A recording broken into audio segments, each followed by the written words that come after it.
Hello and good afternoon. Welcome to Summit Live. My name is David Newmark. I am the president of Summit International Flooring. Today is May 4th, 2021. We have a very interesting episode, which actually is kind of close to my heart today based on my background. Today we're bringing in to you Aquafill, which is one of the world's largest fiber producers. They're based in Italy. They have a large presence in the United States, and they make fibers, all nylon for the carpet industry throughout the world, not just the carpet though, but also for apparel. As you know, the world is turning greener, and rightfully so. There's been so much waste over the years. Aquafill has a great new technique. We're going to meet Aaron Green in just a moment. He's the director of the United States for sales and marketing. But before I introduce Aaron, let me, as always, welcome my co-host, Mark Becker, who just helped me get dressed. That's a whole story by itself. Hi, everyone. Mark, welcome, as always. And thank you in advance to Alan Smith, our producer and director of this show. Without any further ado, let's welcome in Aaron Green. Aaron, are you there? Hey guys, how you guys doing today? Hey Aaron, how are you today? Doing great. Thanks again for having me. Well, thank you for joining us. So listen, I want to pick your brain a little bit. I have a little bit of a background in the carpet fiber business. I don't want to date myself, but back in 1984, I started work for a division of BASF, their fibers division, and in particular, their carpet fibers division. So I know a little bit about carpet fiber production, about dyeing methods, about type 6 versus type 6.6, which will be one of the questions I ask you about, which I'm sure you're used to. But let me just ask you, if you would, to give us a really quick nutshell description of who Aquafill is and what you do for them. No, it's a great lead-in, David. I appreciate it. So we are one of the world's largest manufacturer of nylon 6 fiber for carpet mainly, but also for apparel and fabric applications. We have facilities in 7 different countries, 18 different plants in those 7 countries, and we employ about 3,000 different people. So that's kind of an overview of who we are. Okay. Yep, go ahead. Well, I was going to say it's a real brief overview. Tell me something. Aquafill is how old a company? So we were born in 1965 in a little town called Arco, Italy. So it's in the northern part of Italy. And we actually first started producing fiber in 1969 in that town. And then if you fast forward to 1999, we actually built our first facility here in the United States in Cartersville, Georgia. And then we actually introduced ECONYL, which is a 100% recycled content polymer, which goes into BCF for carpet fiber in 2011. So that's when that was introduced. So a lot of fun and exciting things that we've been coming out with since then. Okay, well, the first question you just answered, a couple of questions you answered for me is, how do you pronounce ECONYL? I don't know if it's ECONYL, but anyway, but ECONYL is actually a recycled fiber that's produced from fishing nets, correct? That's correct. Yes. In fact, there are 2 different components that we use to make our ECONYL. When you talk about the post-consumer side of ECONYL, 50% of the fiber is post-industrial, which is just made from our recycled waste in our manufacturing plants. But then the other 50% of the polymer is made out of fishing nets, like you just alluded to, and then residential carpet waste as well. So we're able to reclaim residential carpet waste, recycle that, and put that into ECONYL to make our products. So, Aaron, when your company was looking for green products, how to make a green yarn, how was it hit on fishing nets? I know they're nylon, but it's such an awesome idea to, I understand in the old days that fishermen would cut the lines if there was a hole in the line. These lines would just float for years and kill dolphin and tuna and other animals. What was the brainstorm to use them for making fiber? That's a great point. Well, we started out making nylon 6 BCF. That's our heritage.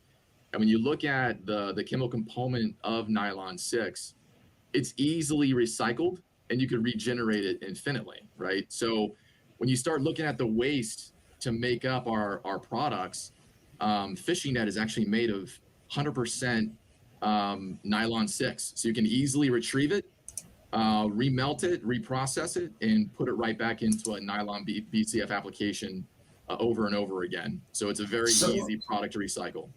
So when you actually gather the fishing nets, I assume in my mind's eye that it's just a big ball of fibers that are all loose. Is that how it is actually collected, just kind of squished together like a big ball of yarn, brought back to the plant and then melted? Yeah, that's actually, you describe it pretty well. There are really two ways that we recover fishing nets. The easiest way is from commercial fish farms, which use these massive nets. The nets last for about 4 or 5 years, and they have to replace them with new ones. So that's an easy one for us. We partner with different corporations in and around the Mediterranean that have these fish farms for us. But the other part, we actually partner with a company called Healthy Seas, which actually go out into the ocean and recover these ghost nets that Mark actually alluded to a second ago, that are just kind of cut and floating in the ocean, that collect debris and they harm animals and things of that nature. So this company actually goes and collects these ghost nets, where they essentially will give them to us, and we'll recycle them and put them back into carpet, which is pretty neat application. I've seen them on television, the Healthy Earth, I think it was called. Healthy Seas.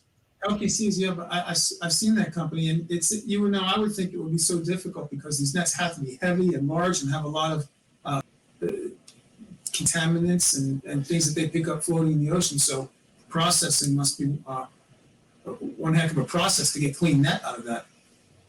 Yeah, you're correct. I mean, there's definitely a process. This has been something that we've been trying to engineer for years and years. So we've got it down to a science to where there is a process to grab the net, try to get it clean of as much debris as we can, and then put it back into our facility to depolymerize and repolymerize into nylon 6.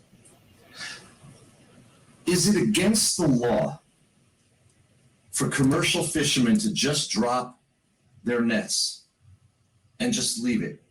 If it's not against the law, why isn't it against some sort of law or maritime law or a law of the state or the country? That's a good point. I mean, I think a lot of times these fishermen are so remote in a lot of ways and a lot of times. So it's easy for them to kind of get away to just cutting their nets free and let them float. I believe personally there should be some law, some ordinance around that. There might be, depending on the country, in and around the waters that the country lies. But it's a big issue, David. I mean, you brought up a good point. I mean, it's a big issue. It's an environmental issue that's impacting multiple aquatic and marine landscapes. I'm not sure if you guys have heard about this floating garbage patch that's out in the Pacific Ocean. It's almost the size of Texas. And a lot of that floating garbage patch is made with these ghost nets or these commercial fishing nets that have been cut loose. It's a pretty sad scenario that we're facing. So volume-wise, is Aquafill able to utilize all of these nets, or do they go to other industries? Do you bid for them? Is it a big industry to use these nets? I think from my perspective, we are one of the largest in the world that utilize, we're the largest in the world that utilizes this process to where we're collecting the fishing nets. So I think we have a lot more global recognition than some other companies that do the same thing. And they don't run out. There's plenty available. I'm sorry. I was just curious. Is there plenty of net available?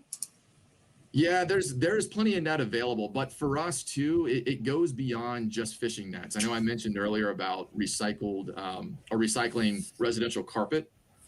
So carpet that would otherwise end up in a landfill. So that's another component of our post-consumer side of our ECONYL polymer and BCF. So it's fish nets and carpet that we're recycling.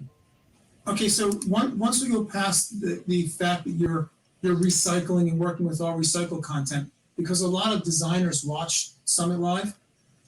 Tell us a little bit more about Type 6 yarn, why you're making Type 6, what are the advantages of Type 6? Let's educate people on why type 6 yarn is so important and useful? Well, I mean, I think first off, from a performance perspective, from what we've seen, Type 6 performs very well and almost equivalent to nylon 6.6 in a lot of ways. But I think the biggest advantage of 6 that people need to be aware of is that you can recycle it. It is a lot easier to recycle a Type 6 nylon because of the way the chemical structure of the nylon 6 is made. You can unzip the polymer and into its original monomer very easily, and then zip it back up to its polymer, which is called caprolactam. And you can't do that with nylon 6.6. You can't really do that with polyester or polypropylene for that matter.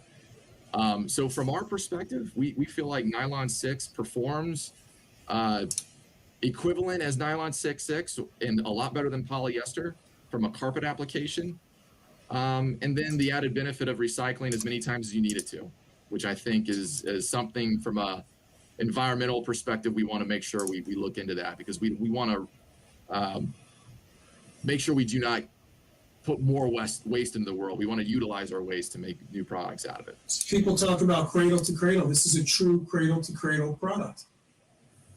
Yeah, it is. And I can tell you, I had, as I mentioned, a history of representing a nylon fiber producer for many years, not many, about 5 years when I first came out of college. And I learned about Type 6 and the arguments against Type 6.6. And I'm a firm believer that Type 6 is a better product for those reasons that Aaron just stated.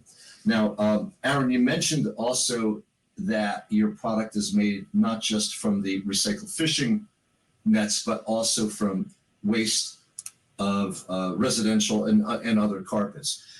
I know what's going on in the world with trying to get recyclers to do this and to get the recycling business going, but I know it's a major uphill battle.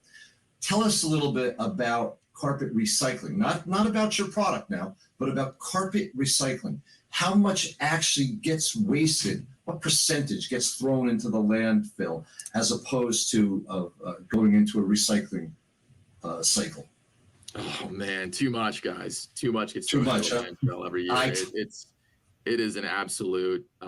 It's an issue. It really is. Now, from Aquafill's perspective, obviously we want to make sure we try to recycle as much carpet as possible to go back into our ECONYL brand, but I'm not going to talk about that. In order for us to really understand the issue, we did a study and we looked at how many millions of pounds of carpet go into landfill every year. And it could be upwards of 36 million pounds of carpet that go into landfill, right? I mean, it's a massive number, and that's just the United States. I mean, that's just one region. So, for us, we decided we wanted to do something about it. So we actually put together a plan to open up 2 recycling centers on the West Coast, one in Phoenix, Arizona, and another one in Woodland, California, which is right outside of Sacramento.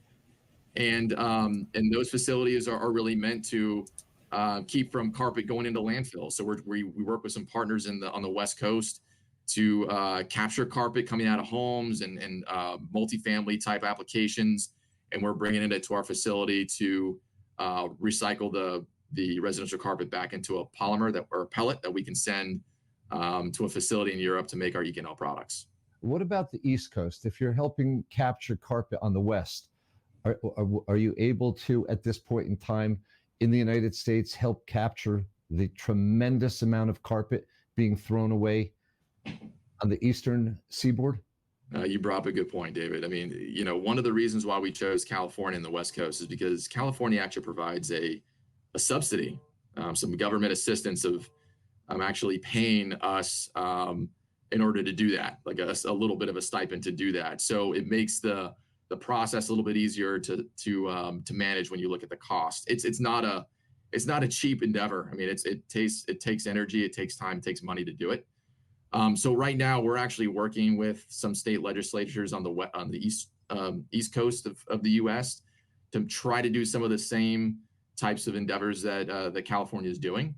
We're not successful yet, but we're getting closer. And the hope is to have at least 2 or 3 sites on the East Coast. Sorry, keep on I saying kind West of Coast. wonder why there hasn't been an incentive created for the floor covering, the commercial and residential floor covering dealer to remove existing carpet before installing new and deliver it.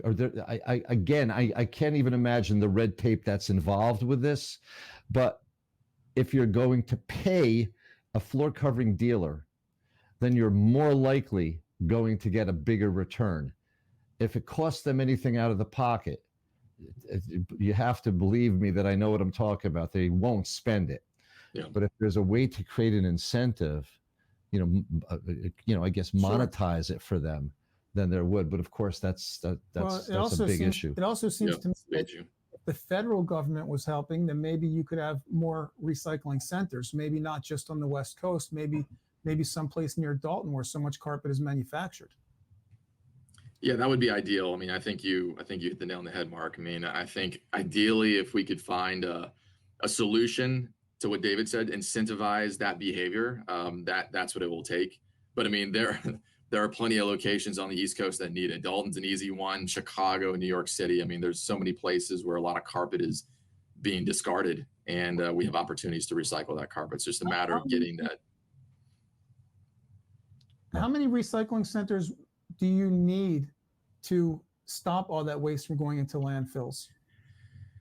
That's a good question. I mean, I've heard 5, maybe to start with 5, maybe to get upwards of 10. But I think it's kind of a moving target. I mean, it kind of depends on the ebbs and flow of the carpet market in general. But I think anything beyond 2 on the West Coast would be a good thing. Oh, I'm sure. And I don't know of too many. I know of one in New Jersey, a small outfit that recycles carpet, but I don't know of I really don't know of too many others that do that right now. Yeah. So that's the goal. All right. So listen, let's take a break from this. We have a little video, about a minute and a half or so, queued up to show a little bit about what it is that Aquafill does. So as soon as Alan's ready, we'll play it right now. Carpets, plastic components, and fishing nets recovered around the world by transforming them into ECONYL, a pure nylon yarn of uncompromising quality. It makes products that are beautiful outside and in because they don't cost the earth. ECONYL is in fact 100% regenerated and 100% regenerable infinitely. A movement is growing. Many partners have joined us to create superb products with the ECONYL story inside. From eco-friendly clothing by smart designers to future-ready interiors by visionary architects. But we could do so much more. Just imagine, what if enlightened designers made products to recycle for zero waste? What if consumers followed their heart, proud to make a difference? There is a way. Be part of it.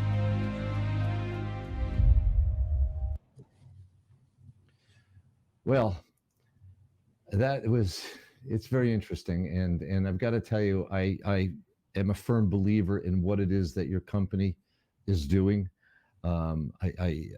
There's a whole big green movement, an eco-friendly movement that's been going on for many years. But a lot of people, Mark, as you know, talk the talk and don't walk the walk. Well, for the designers who are looking to be more earth friendly and who are interested in doing as much as possible to save the planet, give us a call, give us an email, ask us which of our products are made of ECONYL yarn, and let us guide you to the products that'll meet your design intent, that are made by Aquafill and that are earth friendly. We'll be happy to help you out. Now, Aaron, just want to thank you again for being part of the show. Ask you if you have any closing words for us. No, I just really appreciate you guys having me on. Thanks again for everything you guys are doing. I mean, I love this show. It's so informative, And if you guys need anything else from us, just don't hesitate to ask. Well, we won't, and we may be pulling you back on here before too long again for another show. We welcome you anytime. We think what you're doing is great. Very important. Yeah, it is very important. Thank you for your time. I hope your wife actually is watching this. But I'm sure if she misses it, it'll be posted later on tonight on YouTube. So thank you very much for joining us. Great. And I always think it's great when the bald-headed guys outnumber the guys with hair. So thanks for that. Yeah. Good. I like it. Okay, then. Yep. Very, very important, Dave. This is a really great episode. It is a great I hope episode. people are paying attention because it's if people are going to be on the earth for a long time, we need to take care of the earth. Yeah, and their product is truly great because it's taking waste materials that's actually killing the wildlife, the ocean wildlife. It's killing them. They're taking it out, preserving the wildlife. They're recycling it back into product, and they can use it over and over again. And we can both attest to the fact, as can many people who have seen it, that the carpet's fantastic. Carpets made from ECONYL, they don't feel different than you would expect. They're soft. They take dye well, and you'll Just have a like beautiful any other product. carpet. Exactly. Thank you, Mark, as always, for joining us. And I hope that everybody has enjoyed today's episode of Summit Live. Again, ECONYL is a wonderful product. Aquafill, a great company, and we thank Aaron Green for joining us. If you should have any questions for us at Summit International Flooring, please do not hesitate. You can call us at 877-496-3566 or email us at info@summit-flooring.com. If you have any recommendations for a topic of a show, we're all ears. We'd love to hear it. Tune in again either next week or the week after. We may be taking next week off, but we are on most Tuesdays at 2 p.m. Eastern, 11 a.m. Central. And people can catch us as podcasts now, whatever media they go to for their favorite podcasts. That's great. Alan Smith, as always, thank you for work behind the board. Thank you very much for joining us, and we'll see you soon.